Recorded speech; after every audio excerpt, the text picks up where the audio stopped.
Good afternoon. Welcome to your Air National Guard Palace Chase Palace Front briefing. I'm Master Sergeant Stan Krasinski, Sergeant Ski. I'm glad that you made it here today. Hopefully in the next few minutes I'm going to give you some information that's going to help you decide whether or not the Air National Guard is a possible, viable follow-on option to your active duty service. Oh, let me go back. Not slide yet. I want to give you the actual mission of the Air National Guard, because it behooves me to share that with you right off the bat, because it's going to be the foundation for everything I'm going to say to you this morning. All right, the Air National Guard exists for one reason only. That's to provide relevant, reliable, revered, and ready backfill to the United States Air Force. That's what the Air National Guard does in a nutshell. I am your in-service recruiter for the Air National Guard, serving Colorado and Wyoming, along with the bases there at Peterson, Schriever, United States Air Force Academy, Buckley, and Effie Warren.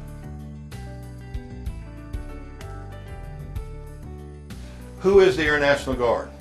A lot of folks think that we don't have a federal role, which we do, but we have a federal role just like the active duty Air Force does and the Air Force Reserve does. Then we have a state role. I like to look at it this way, and the way I like to explain it is, it's kind of like in the Air National Guard in the state, whatever state you're in, you're covered or governed, if you will, by the governor of the state. Okay, so if the Joint Chiefs through the DOD want to activate you, for example, for whatever reason, or send you on a deployment, they have to confer with the governor of that state and get permission from them in order to do that. My example is this: what if I'm in the Air National Guard in Louisiana and the governor gets that notice from the DOD that they need to activate the fighter squadron and send us to Afghanistan, but it just started hurricane season? The governor's going to say, well, you know, really not. I don't think you're going to take my Air National Guard unit, because I need them here in case we need to respond to another Katrina. Okay, so he'll say just you need to maybe tag another state. So we do have that federal role, but we have that governor, which is that cushion between our state role and our federal role. And we also have a community role. Of course, we're the first ones that are called to respond to any activity in the community.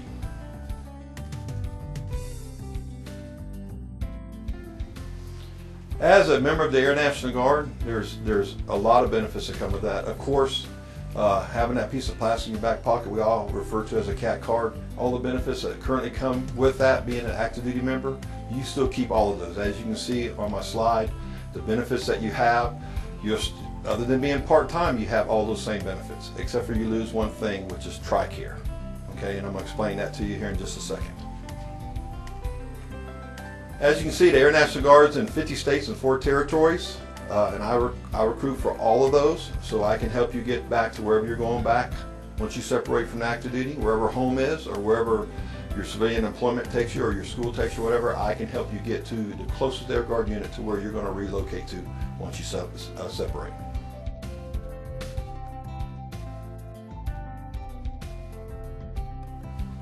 All right, like I said on the last slide, all the benefits that you currently have, you keep. The BX, you got to consider this when you separate. It's not always cheaper at the BX, but it's always cheaper at the commissary. Absolutely. You still have access to all the services on base, on any base, no matter what branch it is. You have access to the hobby shop. You have access to the gym. You have access to the swimming pool. You have access to family support services. You have access to the JAG office. You have access to the chaplain's office. So everything you got now just comes on with you into the Air Guard, along with your time and grade, time of service, your awards and decorations. You're not losing anything, and Sergeant Ski's going to make that just seamless for you. Absolutely.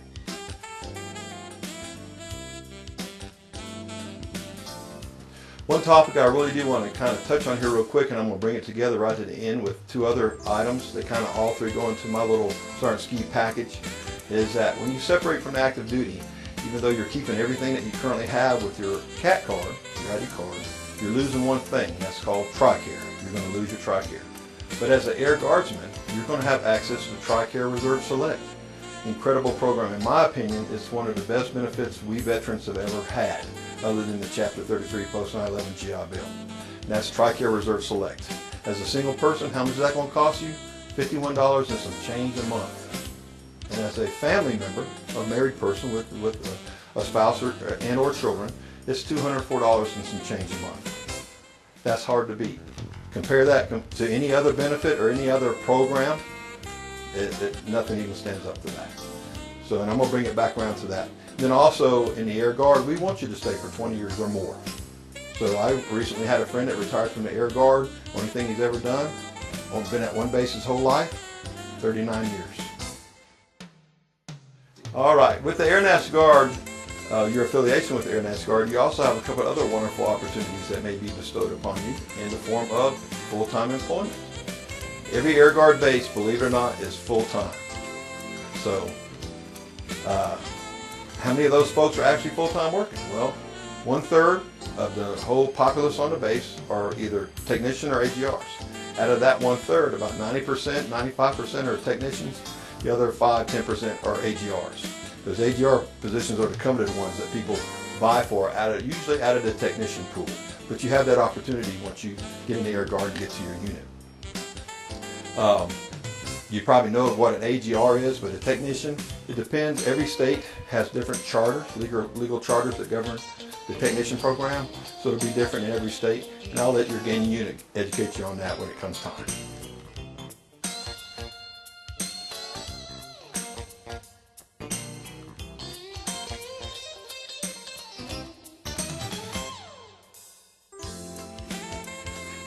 Next thing I'd like to talk to you guys about, as you see right up here, is being in the Air National Guard, you still get to utilize your educational benefits. Whether it's the Active Duty Chapter 30 GI Bill or the Post 9/11 Chapter 33 GI Bill, which is the one I encourage everybody to revert over to because it's the only GI Bill that you can transfer to a spouse or a child. And you can take it with you into retirement, separation or retirement. So just a thought on that, and we can talk more about that offline if you don't know. Also, joining the Air Guard, no matter what your AFSC is, you have the option to retrain. Whatever unit you're going to, if they have a valid vacancy in your AFSC, you have the option to retrain into something else that they have a valid vacancy in that you qualify for off your ASVAB scores. So just keep that in mind, because a lot of times at Active Duty, you don't really get to control your career as much as you'd like to. In the Air National Guard, you pretty much have total control over your career. And every time you re-enlist, if you re-enlist for at least 36 months or more, you then also have the option to retrain. Also, retraining offers you a lot more opportunities to add to that resume. I know you guys are going to be going through TAP. You're going to be going through some resume writing classes. You're going to be going through some interviewing classes. And all those folks will tell you, the more you have on that resume, the better you're going to look to a civilian employer. So,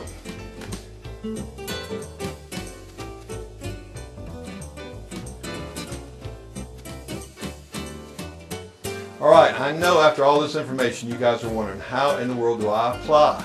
How do I get into the Air National Guard? I know that's the burning question that's going on in your heart right now. Well, there's two ways you can do that, and they're both painless. I promise you, Sergeant Ski is not going to apply no pain in this whole process. Number one is, if you're at least halfway through your initial enlistment, you can apply for a palace chase. That is where you and I work together and get these documents done and a package done, and we do all this stuff, and we apply to AFPC to see if they're going to allow you to separate early. Okay? Second way we do that is through a palace front.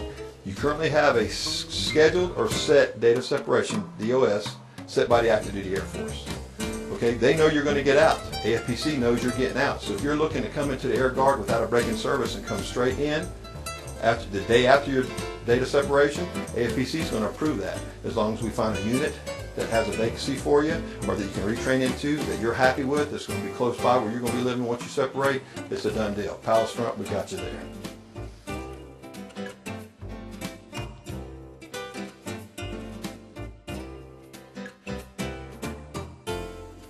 As you can see on my slide, the Palace Chase program encompasses a lot of different things. We have to get you qualified to make sure you're qualified. It's basically mentally, morally, and physically. You can read it. I'm not going to recite them to you. But the main thing is your medical stuff, having all your medical stuff current, and to be medically and worldwide qualified, and also have a passing fitness test without exemptions. We have to have a passing fitness test, 75 or above. Not be in any kind of trouble. If you've been in trouble in the past, as long as it's dust in the wind or water under the bridge, you're not on a control roster, you're not on a UIF, and you've had at least a 3 or above EPR since your referral EPR, if you had one. Those are really about the only things that would keep you from being disqualified. And of course, you can't be for Palace Chase within 6 months of your date of separation.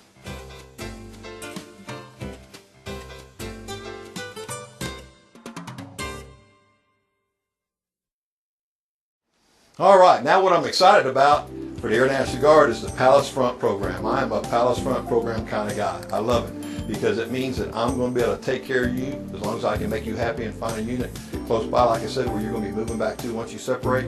It's a done deal. The requirements are pretty much the same. It's just that now we're looking at what you're taking with you in separation from the active duty with your 214. So you can see on the slide, the requirements are pretty much almost the same as the Palace Chase. It's just that it's guaranteed. AFPC is going to authorize you and project you to that gaining unit. That pretty much wraps up my briefing, the Air National Guard Palace Chase, Palace Front briefings. I just want to revert back and tell you a little bit about what we talked about. We talked about the Air National Guard Palace Front, Palace Chase, Palace Front programs. We talked about the difference between those two programs. We talked about the benefits that you would acquire or keep being part of the Air National Guard Palace Chase, Palace Front program. But then I also talked to you about the three things that Sergeant Ski thinks are the most prevalent, if you will, to start with when it comes to why would you look at a follow-on option into the Air National Guard. Number one was that weekend a month. And that's what the Air Guard is, a weekend a month and 15 days a year, however that works out. And how much you're going to get paid on drill weekend. Okay, so I'm going to look to my little trusty chart right here. And just for example, if you're an E6 over 8 years on drill weekend, you're going to make $391.40. Why is that? Because you're working 2 days and getting paid for 4. Don't have to make sense, just as long as it works. The second thing is, my example, if you've got 8 years active duty, you want to know how much your retirement is going to be. It's a good question. 8 times 365 is going to give you your current points, which is 2920. All right, right now finance tells me that a point in the Air National Guard for retirement is worth about 20 cents a point. So I'm going to take that and multiply it by 0.2 equals. If you've been in your E7, make that an E6 over 8, you've already earned a retirement check of $584 a month. So if you don't do your other 12 years to hit 20 in the Air Guard, who's keeping your retirement check for the rest of your life? And the third piece of that puzzle is, what are you going to do post TRICARE? And it's the TRICARE Reserve Select. $51 is some change a month for a single, $204 is some change a month for a family. And if you look at that, coming to the Air Guard for a weekend, hanging out for 16 hours with your buddies at the Air Guard unit, you've taken care of your health care. I'm just a simple man. You've taken care of your health care and you pay for any expenses for drill just by showing up to the unit. So those are Sergeant Ski's 3 big things: your retirement, your drill check, and having that access to that TRICARE Reserve Select. I want to point you right back as I close to the brochure, the trifold I gave you to start with. It's very important that I reiterate to you, because I know you know some folks that possibly should have been in the briefing with you today. There's some folks that you can take this back that they're looking for a viable option post active duty also. Please take that brochure back. It's got my card in it, and share it with them, give it to them, have them call me. I'll invite them to my office, we'll get together, and I'll share the same information with them that I've shared with you. Okay, I am Master Sergeant Stan Krudinski, your neighborhood and community Air National Guard in-service recruiter. Thank you for coming today.